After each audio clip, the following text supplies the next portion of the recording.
Hey everybody, time for another midweek chat. Happy October. It's October 1st. It is a feast day. I don't think anyone was alive who's alive now when she was alive, but almost. I forget when she died. You know who this is? Therese of the Little Flower. Okay, and I don't know that much about her. Probably more than most saints, but some people really have a great devotion to St. Therese of the Little Flower. There's a prayer here that ends. I thought it was a great ending to the prayer.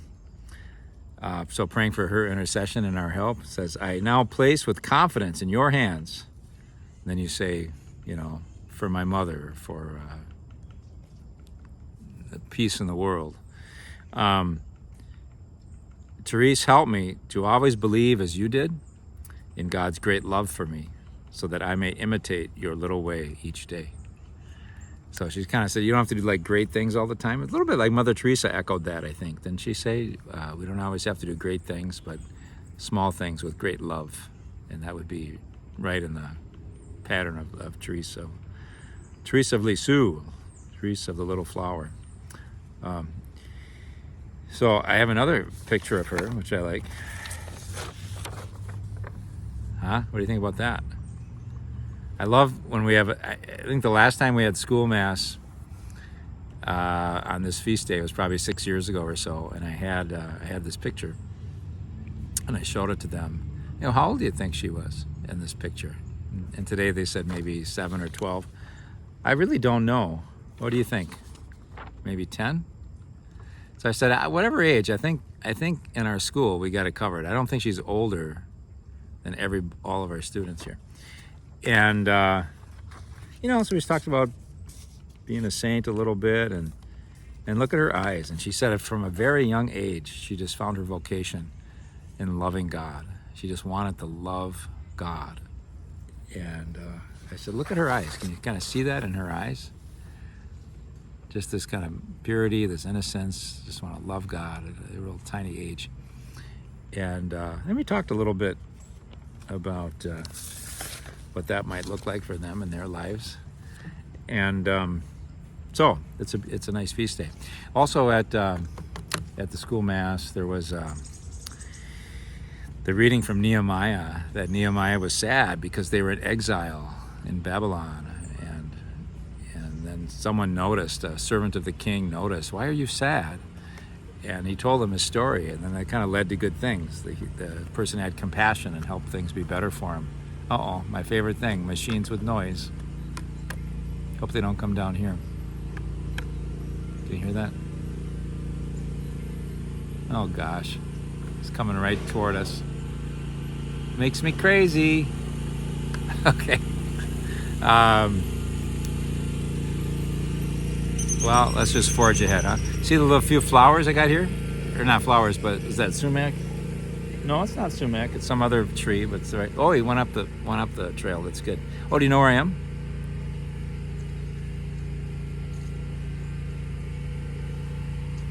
This would be a little park. I was going to go over to Carson Park, but that's Carson Park on the far shore. And I'm near Mayo Hospital parking ramp, and there was a little picnic table. I thought, this is good. I'm a little short on time. So anyway, they noticed that Nehemiah was sad, and this one guy did and helped him. So I just asked the children, I said, how can you tell someone's sad, And they had great answers. At first they said kind of ones like maybe that were over, like they're crying or something. Like, well, yeah, it's a good answer. But then someone said, well, maybe you don't see him crying, but you see they have red eyes. And maybe they were crying, and maybe they're embarrassed about it, but they're sad. He said, or maybe they're just kind of sitting by themselves, and that's unusual. Or maybe, they had really good answers. They had some nice subtle ones, like maybe they're just not talking very much, and they're usually talking a lot, but they're real quiet. And so I said, well, what do you do, And I said, especially with the one maybe with the red eyes, maybe they were embarrassed to be seen crying, so maybe you might not want to say, were you crying? Because they would say, oh, no. But then I said, you can't say anything wrong, but it's good to notice when someone's, and then they had great answers, like, how are you doing? Or, are you okay? just things like that. And I said, this is great. This is just great that you guys are so sensitive to someone that might be sad, and that you have compassion, and that you want to help, and that you care. And then I told a story. I think I mentioned in a homily some years ago, but on our grounds there was a summer or two when the youth in the neighborhood liked to hang their hammocks near the sixth hole of our disc golf course, which was fine, and we have these big pine trees there. And there was one afternoon when this young man who seemed to have all the answers in life, he was sort of pontificating with his buddies and said, yeah, I sometimes, see someone, they look sad. But I think if someone looks sad, you should just leave them alone. Because if you ask them how they're doing, then they tell you this whole story, and it's going to make them more sad. And I was playing disc golf. I was on the hole there, and I thought, well, they don't know me. I don't know them. I'll just intervene a little. I said, I couldn't help it over here. I didn't mean to eavesdrop, but I thought it might make them more sad if you ask them how they're doing. And I said, the other thing that might happen, like if I was in their place and I was sad and someone just kind of ignored me, it might make me more sad. It might make me think that nobody cared. Doesn't anybody care? And the guy was like, nah, I don't think so. I said, well, I didn't think about that. So anyway, I had a really good feeling after Mass that we have a community of students here at St. James that has the tools to notice when someone's sad, and the wisdom to ask them about their lives if they are. So maybe that's something you could do. I'll talk about sadness maybe toward the end. Well, I'll talk about it now. It's my favorite. You ever see that movie Inside Out, about all the personified emotions? And there was the first one, was my favorite one. Joy was happy all the time, and sadness was no. And there was something they all were trying to rise up against, to fight some evil, and or to do something. And Joy's job was just to always keep the child. It's all the emotions in a person's brain. And Joy's job is always to keep the person happy. This little girl is like a 12-year-old or something. And so she was trying to keep sadness under wraps. Like, always just give sadness something to do over there, so she doesn't have any influence in life. And we don't want this girl to be sad ever. So, and sadness was like, well, I want to help. Can I do something? She goes, oh yeah, you can help, Joy. And draws this circle on the ground. Says, you stand right in this circle and don't leave the circle. Just stay right there. And then Sadness's little foot goes kind of outside the circle line, and Joy pushes it back right away. No, you just stay there. That'll really help. And so, I don't know. And anyway, Sadness ends up being kind of the hero. I'm just remembering this now, so I don't have command of the plot. But Sadness is someone who's able to have compassion with someone that's hurting, and that really helps that person heal and become more whole and kind of reclaim their life, as I recall the movie. But it's great. So I don't know how many of you, I am in that category. I do not like feeling sad. And fearing sadness is not a good thing, because it can make you just sit down and eat a bag of Cheetos when you're not even hungry, because you don't want to feel sad. So, but I mean, most people don't like to be sad. But I remember my mom once, I was talking about something and trying to solve some problem in life. We didn't do a lot of heart-to-hearts, but this was kind of one. And she said something, I said something like, well, I don't want to do that, because then I'll, it'll just make me sad. And she said, well, you can't avoid the sad. It's one of my favorite quotes from my mom. You can't avoid the sad. I'm like, well, fair enough. And if we really want to be helpful, like our school students want to be helpful, our elementary school students, they want to notice when someone's sad and be helpful. We're not going to be able to do that very well unless we are comfortable with our own sadness, right? So make peace in here, that you can't avoid the sad. It's part of the dying and rising of life. We all have a lot of loss in our life. It all makes us sad when we do. Some of us can embrace that, have a good cry, and come out and meet the day.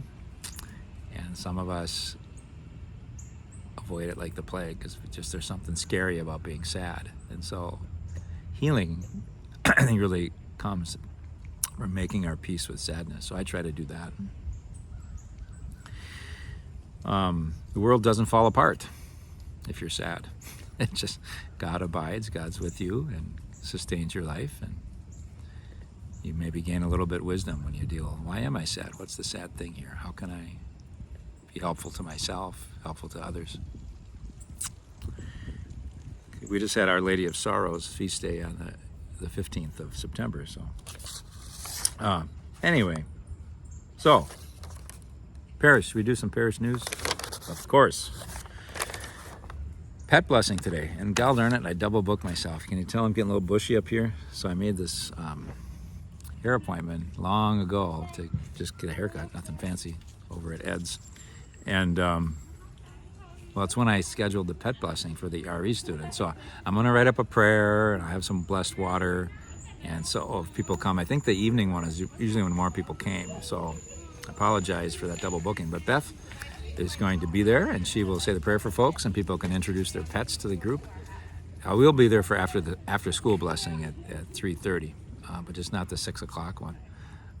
So I apologize for that. But getting close to St. Francis feast day, which is why we have the pet blessing this week. Maybe a little more on that later.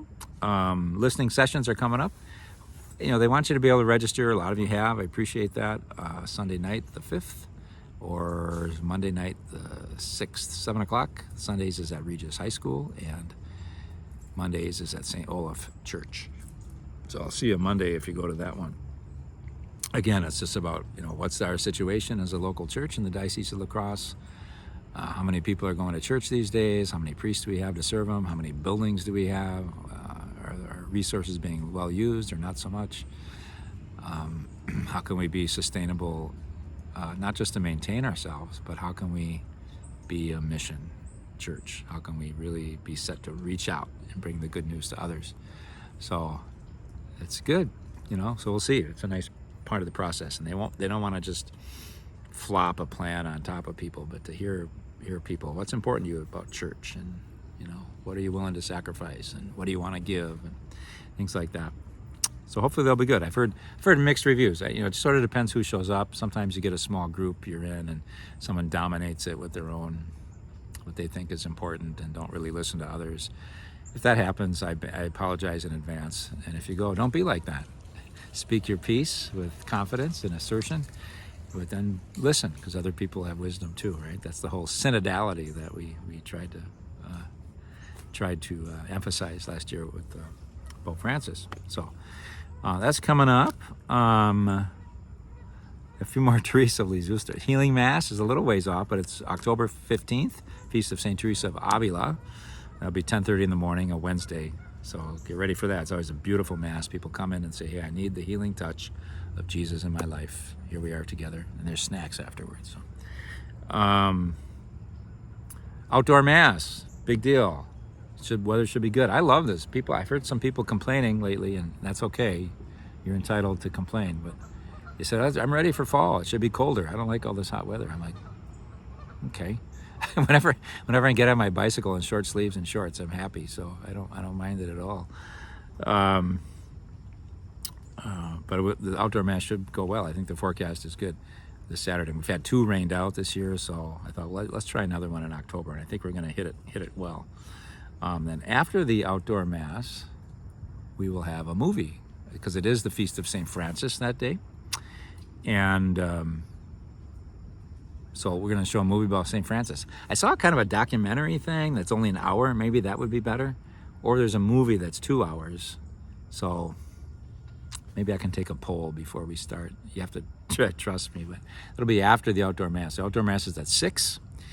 And so this movie, probably try to get it rolling around 7:20 or something like that, I would think, in the gathering space. And then the fun continues Sunday. So Sunday evening, we have John McCutcheon, a world-known musician, songwriter, singer. He's one of the best hammer dulcimer players in the world. From Wausau, Wisconsin. Now he lives outside of Atlanta, I understand. I've known of him and his music since I was 15 years old, because he came to the high school, his alma mater, to play for us. And and I think you'll be inspired. It should be really good. Yeah. So there'll be a welcoming. I'm going to play a song, and then a man named Yata is going to play a song, and then is it a Bryce? And this will be like 3 or 4 warm-up songs, and then John will come on. So that'll be good. That'll be good. It's a fundraiser for a radio station, Northern Spirit Radio, and we offered our facility for that. And thanks to Nick Pass. Of course, he's our music guy, so a lot of technical and setup things sort of fell on him. I don't think he was expecting that added work to do. So I shouldn't kick. I mean, it's when you got a life and you got a family and you got your own job, it's hard to just take on something extra all the time. So anyway, appreciate the way he did that. So that's this weekend, and October 4th is the feast of Saint Francis. It's the next year. So next year will be the 800th anniversary of his death, and the feast day of a saint is always the day of their passing. So, though I think they celebrate that in Franciscan communities, a ceremony called the Transitus, and I think they do it on October 3rd. So then I don't know why maybe the vigil, they kept vigil with him while he was dying, but he actually died on the 4th. I don't know. Speaking of Saint Francis, Pope Leo had a symposium just today. I was reading about Pope Francis's document, which is 10 years old now, called Laudato Si. It's all about caring for our common home, creation, the world around us. How do we care for it? And so he had a lot of people there, and one of the quotes, he said, "Ecological concern, justice for the poor, social commitment, and inner peace are all inseparable." They're all inseparable. I like that. And he said, God will ask if we have cultivated and cared for the world he created and taken care of our brothers and sisters. After we die, God will ask if we've cultivated and cared for the world he created and taken care of our brothers and sisters. And what will be our answer, he asked. So there's a great poem by Robert Bly. I can't remember it now. I could look it up, but too late. It's like the wind came to the garden and said, I will give you the coolness of my wind for the fragrance of your jasmine. And basically the jasmine gave up its fragrance, and then it was alone, and the garden was like infertile and empty. And then the voice said, I guess from God, something like, what have you done with the garden that I entrusted to you? That's part of the poem for sure. What have you done with the garden that I entrusted to you? How are we doing with that? If our garden's the earth, So that was good Pope stuff. A little more Pope stuff a little later. What else we got for our book? There's another book club. I don't really know what they're reading, but they met today and they had a good gathering. The book club that I do is going to meet on Tuesday about Father Greg Boyle, who I've been alluding to at masses a lot lately. Big volleyball game on the 9th, so not next week, but the 9th. Well, next week. Is that the 9th? Yeah. Next Thursday, so 8 days from now. North Plays Memorial. So Ellen gave me a shirt with half purple and half baby blue. We have a good number of our parish youth play on those volleyball teams, so I'm going to go to that. That'll be great. The Regis Homecoming. I haven't made it to a Regis football game yet. I've seen highlights and heard stories, but so I want to go this Friday, I think, Friday night. Yeah, the 3rd. Homecoming against Mondovi. Big game. Mondovi Buffaloes. So that'll be important. OCIA. So I think I've maybe been not advertised as much as I should. So there's a lot of people, interested in becoming Catholic or part of the church in the world. Our year this year is slowly taking form. I've heard some really nice reports from other parishes in the city that they have pretty big sized classes. I think I heard Menominey's got a whole bunch of people interested, so that's good. I just met a dad of one of our school students that caught me after Mass, and Actually, I caught him because he was obviously a friendly guy. And his name's Ben, and he said, "Yeah, I'm going to meet with Ryan, and I'm going to be part of the OCA process this year." I'm like, "Yeah, that's awesome." So, anybody knows anyone or anyone's interested in becoming a fully initiated Catholic, maybe you need to be baptized or confirmed or First Communion. We have a nice process for that, this is sort of a non sequitur, irrelevant, but I don't have my collar on, but I was telling the children today at Mass that yesterday's feast was St. Jerome, and he was a great translator of the Bible from Hebrew and Greek into Latin, and his translation lasted a long time in the church from the 4th or 5th century, till the Renaissance. I think they used his translation. So, but he was crabby. He was a saint, but he was crabby. I'm going to try to fix this again. It's a little bit. And I was like, wow. So sometimes even if you're crabby, you can be I shouldn't have done that. I almost stopped my recording. That would have been a kettle of trouble. But, and so I said, in sign language, what crabby priest is? Father Shev's taught me this. You say like, this is sign language, and this is,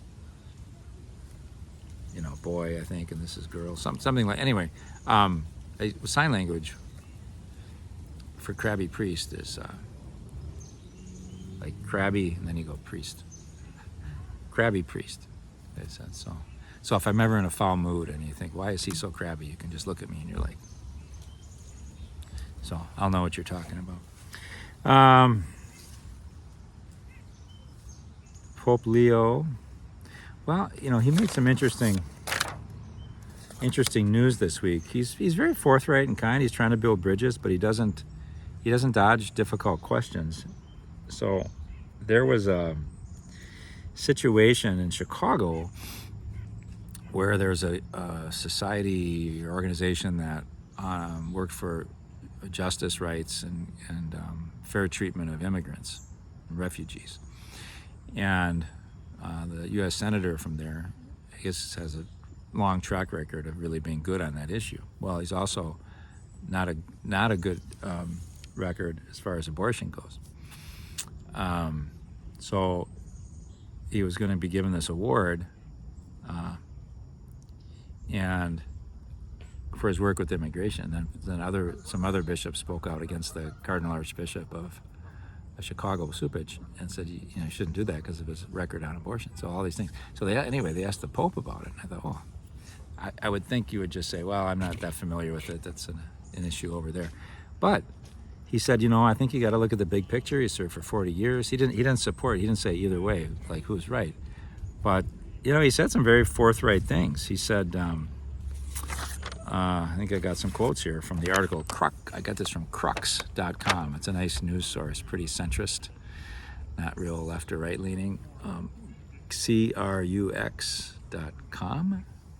Crux.com? Anyway, or is it? No, it's called cruxnow.com. cruxnow.com. Anyway, you can always Google it and you'll find. Anyway, the Pope said, I would ask first and foremost that there be greater respect for one another in these debates that are difficult, which I think can't be said enough. There's just so much rancor and people just not knowing how to disagree politely anymore, But then he says, someone says, I'm pro-life, but says, I'm in favor of the death penalty, is not really pro-life. So someone who says, I'm pro-life, but also says, I'm in favor of the death penalty, is not really pro-life. So he was trying to kind of widen the view a little bit of what it means to be pro-life. And then he said, someone who says, I'm against abortion, but I'm in agreement with the inhuman treatment of immigrants here in the U.S., I don't know if that's pro-life, he said. And the cardinal involved in Chicago, he said, the problem right now for Catholics that want to be socially engaged is that we're politically homeless, because there's clearly things that are supported on the right and Republican that are not in sync with Catholic social teaching, and there's clearly things on the left that are not in sync with Catholic social teaching. So what do you do? Where do you line? That's why election time, it's always kind of a painful struggle of conscience for so many Catholics. Politically homeless. I'd never heard that phrase before, but I thought. Anyway, I think that's really a prophetic stance that the church has. This to see pro-life as really pro-life across the spectrum, not just unborn life, not just euthanasia, not just immigration, not just war and peace, not just death penalty, but all these things where there's human life is involved to protect its dignity. And so it's hard.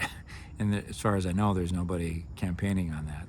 And so Catholics are kind of meant to be, as Vatican II says, a leaven in the world, trying to keep awareness of human dignity in all situations as a priority. So,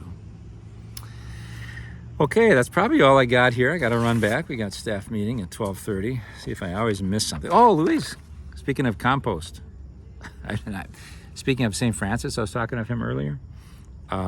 Louise, our school principal, Hannah, said, give Louise a shout out. She's doing excellent. We started a compost program, and we get like 4 bags of organic waste a day when we're at school. It used to just go in the trash, which took up landfill and also created greenhouse gases and the decay of foods and all that. So it's becoming compost. And that compost is going to be used because she's going to plant a garden somewhere that the children will take care of. I just got produce from a friend who's a teacher in St. Paul, and it's from their school garden. So anyway, it's great. It's good. I hope they don't plant it right outside my bedroom, but we do have land, so hopefully we can find a place somewhere. So thanks Louise for composting and thinking of our children and thinking of our common home, our creation. I think maybe that's all I got here today. All right. Good. So, all right, just give you a little look here across the way at Carson Park and our beautiful lake.